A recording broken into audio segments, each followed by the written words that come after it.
안녕하세요. 토요미스테리 디바제시카입니다. 여러분의 구독은 저에게 큰 힘이 됩니다. 2010년 남양주의 한 고급 아파트 단지에서 벌어진 일입니다. 이곳에서는 73세 남편 박 씨 그리고 69세 아내 이 씨가 입주를 하게 되는데요. 그들은 이제 지긋한 나이가 되어서 자식을 다 독립시키고 좀 한적한 곳에서 노후를 보내기 위해 이 아파트를 선택했습니다. 이곳은 완공된 지 1년도 안 된 신식 아파트였고요. 그러다 보니 보안시설도 최신이었죠. 두 사람은 전망이 좋은 14층에 살고 있었는데 외부에서 들어오는 차량은 차단기를 통과해야만 지하에 있는 주차장으로 들어갈 수 있는 곳이었고요. 사람들이 걸어서 단지 내로 들어오려고 해도 내부로 사실 들어오려면 여러분의 집들처럼 출입 카드나 비밀번호가 있어야 하는 시스템이 있었습니다. 당연히 아파트 곳곳에는 CCTV가 빈틈없이 설치되어 있었죠. 박 씨와 이 씨 두 사람은 노후에 특별한 직업을 가지고 있진 않았지만 그간 모은 재산으로 소일거리 삼아서 주식 투자를 해왔고요. 거기서 번 수익으로 생활을 이어가고 있었습니다. 2010년 11월 17일 남편 박 씨는요 아침 7시쯤에 골프 약속 때문에 먼저 집을 나서게 됩니다. 아내 이 씨도 자주 가는 경로당에 동지 무슨 행사가 있었다고 해요. 그래서 이웃들과 함께 옹심이를 만들어 먹기로 되어 있어서 남편이 나가고 나서 외출 준비를 하게 되는데요. 그러던 중 8시 서울에 살고 있는 지인과 약 18분 정도 통화를 하면서 서로의 안부를 물었고 주식 투자에 관련한 이야기를 나누게 됩니다. 저녁 시간이 되었습니다. 남편 박 씨가 골프 모임 이후에 지인들과 간단하게 식사와 술을 조금 마시고 밤 11시가 넘어서 집에 돌아왔는데요. 어쩐지 집안이 조용합니다. 여태 전화 한 통도 없이 늦은 시간까지 밖에 있었던 이 부분을 아내가 굉장히 화를 내는 거구나 라고 생각을 했어요. 그런데 아내의 이름을 불러도 집안에서는 아무런 인기척이 없었고요. 남편은 결국 아내가 잠시 외출했나 보다 라고 생각을 하면서 자신의 짐을 정리하러 안방으로 들어갑니다. 그리고 이후 그가 본 광경은 노부부의 평온했던 삶의 꿈을 산산조각 내게 합니다. 안방의 침대에는 아내 이 씨가 얼굴과 목에 10차례 넘게 흉기에 찔려서 피투성이가 된 채 사망해 있었습니다. 아내의 이런 처참한 모습에 남편은 경악했고 울부짖으며 경찰에 신고하게 됩니다. 사망 원인은 경동맥 상처로 인한 과다출혈이었습니다. 그런데 더 안타까운 것은 날카로운 흉기로 공격하고 있는 범인과 이 씨가 사투를 벌였던 흔적이 남아 있었다는 겁니다. 이 씨 아내의 양손에는 방어를 했던 흔적이 11군데나 남아 있었습니다. 부검 결과 이 씨의 사망 추정 시간은 사건 당일 오전으로 밝혀졌고요. 그러니까 남편이 나가고 8시에서 8시 18분까지 통화를 하고 있었는데 그 이후에 사망한 거였죠. 다행히 성폭행이나 다른 가학행위를 당한 흔적은 없었습니다. 오전 8시 지인과의 통화가 마지막이었죠. 참석하기로 했던 경로당 행사에는 나오지 않았습니다. 즉 8시부터 12시 사이를 범행 추정 시간으로 볼 수 있었는데요.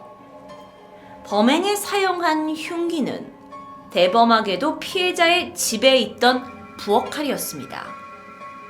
이 외에 피해자의 몸에서 다른 사람의 DNA는 검출이 되지 않았는데 다만 집안에 있던 물컵 같은 이런 식기에서 6명의 것으로 보이는 DNA 일부 그리고 신발장 거울에서 지문이 나오게 됩니다.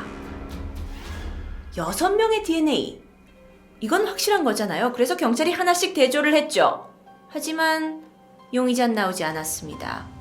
신발장 지문 이것 또한 1년 전 이삿날 일했던 이삿짐센터 직원의 것으로 밝혀집니다. 범인이 범행을 저지르고 나서 이 씨를 살해하고 나서 이 집안에 남겨둔 흔적은 사실 몇 가지 없었습니다. 그런데 그 중에 결정적인 게 하나 있었어요. 그게 뭐냐면 바로 발자국입니다. 이 발자국은 화장실에서 사용하는 이런 화장실 슬리퍼 자국이었는데요. 이게 이 씨 집에서, 이 씨 집 화장실에서 사용하던 화장실 슬리퍼 자국입니다. 그런데 이상하게도 이 슬리퍼가 바닥에 혈흔이 조금 묻은 채 어디에서 발견되냐면 이 씨 화장실 원래 있던 곳에 가지런히 놓여 있었습니다. 자, 이걸 해석하면 누군가 살인 현장에 이 신발을 신고 있었고, 그러면서 살인 후에 피가 묻었고, 이후 자신은 현장을 빠져나가면서 신발은 다시 원위치에 두고 간 상황으로 추정할 수 있었는데요. 이 외에 주목할 것은 범인이 작은 방에 장롱을 뒤진 흔적이 있었다라는 거고요. 침대 위에 고가의 명품 시계가 놓여져 있었다는 겁니다. 실제로 이 부부는 10억 원 정도를 가지고 있던 자산가였다고 합니다. 하지만 이상하게도 누군가 금품을 노렸다라고 이야기하기엔 사라진 물건이 없었어요. 집안에 있던 금품도 그대로 있고 시계도 그대로 있고, 즉 침대 위의 시계는 마치 범인이 금품을 노리고 왔던 것처럼 착각하게 만들 수도 있는 상황이라는 거죠. 그렇다면 일단 중요한 건 범인을 추정해야 합니다. 누가 이곳에 어떻게 들어온 걸까요? 사건 현장 현관과 창문에 강제로 침입한 흔적은 발견되지 않았습니다. 그렇다면 범인은 어쩌면 면식범, 그러니까 원래 알던 사람으로 아무런 의심 없이 집안에 들어올 수 있는 그런 사람으로 집안에 들어와서 화장실 슬리퍼를 신고 안방에 있는 이 씨를 잔혹하게 살해한 뒤 태연하게 화장실로 돌아가서 범행 때 묻은 피나 흔적을 씻은 뒤에 가지런히 슬리퍼를 벗어두고 마치 강도를 당한 것처럼 꾸민 뒤 사라진 것으로 추정됩니다. 이에 경찰은 이 사건이 아주 단순한 사건이라고 처음에 생각했습니다. 강제로 침입한 흔적 없어. 면식범이야. 게다가 여기 입주한 지 1년밖에 안 된 새로운 아파트. 드나드는 사람도 별로 없어. 게다가 신식 아파트니까 보안장치 잘 돼 있어. 출입기록 CCTV만 뒤지면 되겠네. 라고 생각했습니다. 사실 누가 보기에도 범인이 이 단지를 손쉽게 빠져나갈 구멍은 없어 보였습니다. 하지만 몇 달이 지나도록 수사는 진척이 없었죠. 그 이유가요. 사건 당일 오전 5시부터 자정까지 아파트 출입구, 엘리베이터 내부, 1층 엘리베이터 앞 CCTV 등에 찍힌 188명을 대상으로 당일의 행적을 모두 조사했지만 용의선상에 오를 만한 사람이 전혀 없었기 때문입니다. 그러다 보니까 범인이 도대체 어떻게 이 집으로 들어간 거야? 방법조차 알 수가 없었죠. 당시 이 씨의 집에는 사진처럼 최신식 보안장치인 월패드라는 게 설치되어 있었다고 해요. 이건 보안만 되는 게 아니라 집안의 전자기기들과 연결이 되어 있어서 집 밖에서도 집안일을 볼 수가 있고 가스나 보일러 켤 수 있고 그런 약간 최신 기술이 여기에 이제 설치가 되어 있었던 거죠. 그리고 당연히 집 안에 있을 때 누군가가 띵동 하고 초인종을 누르면 그 사람의 모습이 화면에 나옵니다. 만약 누군가 면식범이 이 씨를 보러 초인종을 누르고 들어왔다면 녹화가 되어 있어야 할 텐데 이날 초인종을 누른 기록은 단 한 건도 없었습니다. 그렇다면 출입카드나 비밀번호를 눌러서 문을 열고 들어오면 그것 또한 여기선 자동으로 기록이 되는데 이 집에 왔던 사람은 남편 박 씨 기록 외에는 그 어떤 기록도 남아있지 않습니다. 또한 누군가 인위적으로 기록을 삭제한 흔적도 없었죠. 어라? 이게 경찰이 처음 추측을 한 대로 면식범이 들어온 거인데 만약에 그렇다면 노크를 해서 들어와서는 이 씨를 살해한 게 아닐까? 자, 그렇다면 여기서는 더 중요한 게 있습니다. 면식범이 살해를 했다면 이유가 있어야 해요. 하지만 경찰 조사에 따르면 이 두 부부는 특별히 누구에게 원한 살 일이 없었고 게다가 고에게 보험에 가입한 일도 없습니다. 가족 간의 재산 다툼 또한 깨끗했어요. 혹시 몰라서 이 사건 당일 자식들과 가족들의 모든 행적을 조사하게 되는데 다들 정당한 알리바이가 있습니다. 그렇다면 우리가 여기서 의심해 볼 수 있는 사람 한 명. 혹시 남편 박 씨가 아내를 살해하고는 늦은 밤 돌아와서 시신을 발견한 것처럼 꾸민 것은 아닐까요? 아니었습니다. 남편 박 씨가 들어가고 나간 건 사실 모두 CCTV를 통해서 확인되었어요. 그리고 휴대폰 기록을 통해 그때 골프장에 간 것도 확인됐고 식사를 했던 식당의 CCTV에서도 남편의 모습이 포착됩니다. 즉 완벽한 알리바이가 있었던 거죠. 그렇다면 혹시 외부에서 들어온 범인이 미리 집안에 들어와 있다가 살인을 저지른 것은 아닐까? 자, 그렇다고 한다 하더라도 미리 이 집에 들어온 흔적은 남아야 하죠. 그래서 경찰이 사건 일주일 전 CCTV를 다 분석합니다. 그런데 이 집에 들어와서 숨어 있을 사람은 아무도 없었어요. 그렇다면요, 가족이 아닌 다른 면식범이 가족들도 모르는 어떤 원한으로 인해서 사건 당일에 카메라의 사각지대에서 노크를 해가지고 나올 때까지 기다렸다가 집으로 들어가면 기록도 안 남고 CCTV도 안 보이고 사실 다소 좀 꼬여있긴 하지만 이런 추정을 해볼 수 있었습니다. 자, 그러면 그가 그렇게 해서 어찌저찌 걸리지 않고 집안에 들어갔어요? 그런데 그렇다늘 어떻게 현장을 빠져나왔을까요? 남양주의 이 아파트는 사실 보안이 철저했던 만큼 외부인이 그렇게 쉽게 들어갈 수 없는 곳이라고 합니다. 그가 만약에 계단을 이용했다라고 해도 아파트를 빠져나가려면 여러분도 아시겠지만 이 1층 엘리베이터 앞을 지나가지 않을 수가 없어요. 계단과 연결이 되어 있으니까요.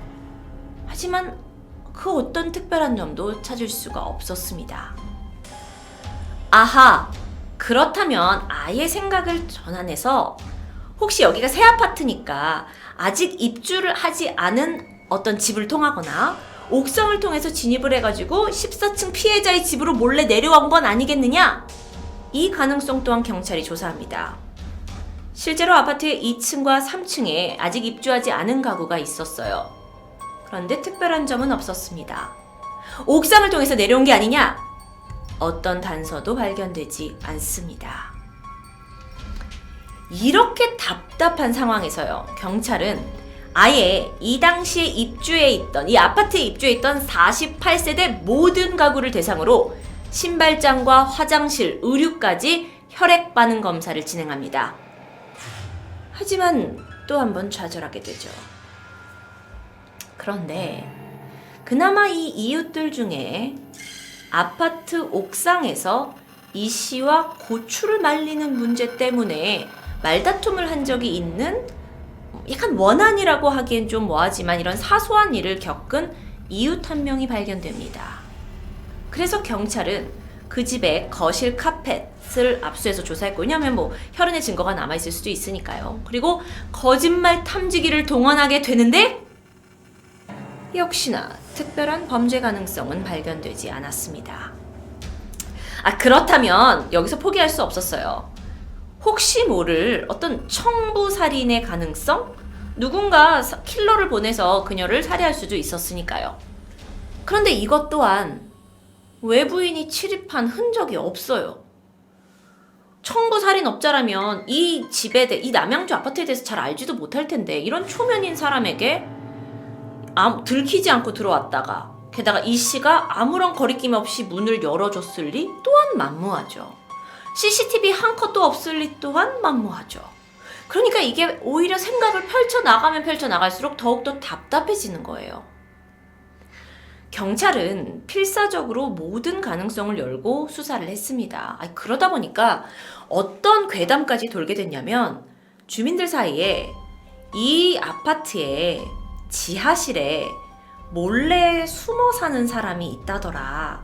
그런데 그 사람이 숨어 살다가 이 범행을 저지른 것이 아니냐라는 괴담이 들리게 됩니다. 경찰로서는 실오라기 같은 희망이라도 잡아야 했기 때문에 이 괴소문의 근원을 찾았어요. 하지만 역시나 연관이 없었습니다. 결국 어떻게 되었냐? 이런 갖은 노력에도 불구하고 남양주 살인사건은 2016년 1월 미해결 사건으로 종결됩니다. 이후에 경기 북부경찰청에서 장기미제 수사팀을 통해 사건이 다시 재조사되었지만 안타깝게도 사건은 여전히 미제로 남아버립니다. 자, 그런데 여러분, 지금까지 범인에 대해서 추측할 수 있는 것을 조금 정리해 보겠습니다. 아주 재미있는 분석 내용이 나오는데요. 피해자를 살해하기 전 범인이 식기에도 식기가 이제 왔다 갔다 했던 흔적도 있었고 한 것으로 봐서 화장실과 부엌을 들어갔던 것으로 이제 추측이 됩니다. 신발과 식칼을 통해서요. 그렇다면 범인은 분명 피해자와 가깝거나 한 공간에 있는 것이 익숙한 인물일 수 있습니다. 또한 기억하시나요? 죽은 이 씨의 손에 방어흔이 11개나 발견된 것은 범인이 이 70대 노인이었던 이 씨를 쉽게 제압할 수 없었던 것으로 볼 수도 있습니다. 그러니까 두 사람 사이에 오히려 싸움이 난 거였죠. 즉 이거를 통해서 범인은 노약자거나 여성일 가능성이 높다고 할 수 있습니다. 범인이 CCTV나 다른 곳에서 출입 기록이 전혀 남지 않은 것으로 봐서 아파트 구조를 아주 잘 알고 있는 사람일 수 있죠. 그러니까 같은 주민이거나 아파트를 관리하는 인물 또는 배달업체 직원을 의심해 볼 수 있습니다. 흔적을 전혀 남기지 않고 범행을 한 것으로 보아 게다가 신발까지 가지런히 둔 것으로 보아 사전에 이 범행을 치밀하게 준비했고 어쩌면 장기간에 걸쳐 이곳저곳을 다니면서 계획을 세웠을 가능성도 높습니다. 이러다 보니 처음에는 그저 단순하고 금방 해결될 줄만 알았던 살인사건이 범행의 동기도, 범행의 방법도, 탈출 경로, 그 어떤 것 하나 제대로 밝혀지지 못한 채 미제 사건이 되어버렸습니다. 그래서 붙은 별명 남양주 밀실살인. 아직도 많은 사람들은 어떻게 살인이 벌어졌는지 궁금해하고 조사하고 있지만 이 사건을 마무리하면서 무엇보다도 평생을 함께 고생하다가 이제서야 편안한 노후를 꿈꾸는 그런 아내와 함께하는 삶을 꿈꿨던 박씨, 그의 가슴앓이를 우리가 좀 더 헤아려야 하지 않을까 하는 생각이 듭니다. 토요미스테리 디바제시카였습니다.